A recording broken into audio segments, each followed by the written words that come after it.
So as I prepare for my next exams, one thing I've learned in the past is that you can't expect perfect snow conditions. In fact, you need to expect the worst possible snow conditions, whatever that means for you. Could be ice, could be mashed potatoes. So I think that's why it's so important to ski every condition and put yourself in conditions that you're uncomfortable with and ski through them the way you're supposed to ski through them, not just manage your way through them. You got to actually ski correctly through them.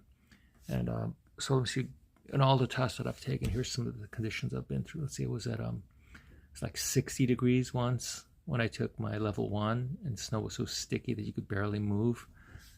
That was a rough one. No matter what extra wax I brought with me, it didn't really help.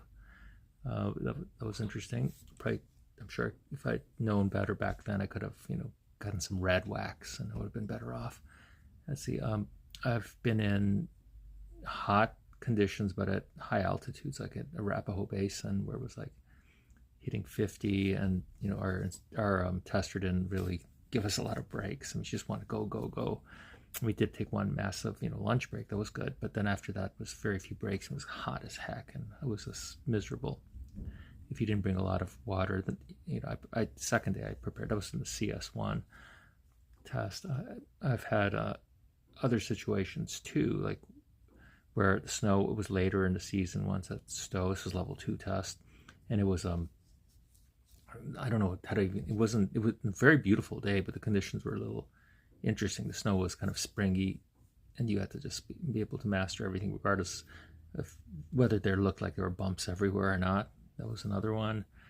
I had that similar condition the last time I took the test. It was at Mount Sunapee in New Hampshire.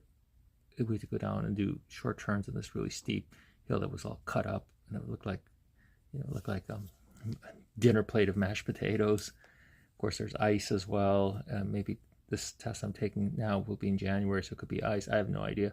But see, you got to be ready for everything. There's no pulling back, right? You can't say, I could pull back on if I try to race and I decide I don't like the conditions. I can just pull back and say, yeah, I don't want to do that. It's not worth it. That's fine. But here you can't.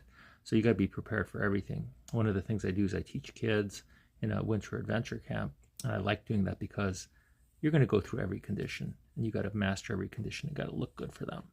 So don't stay away from nasty conditions, even whatever it takes. Could be raining, could be windy, could be anything. Just be prepared.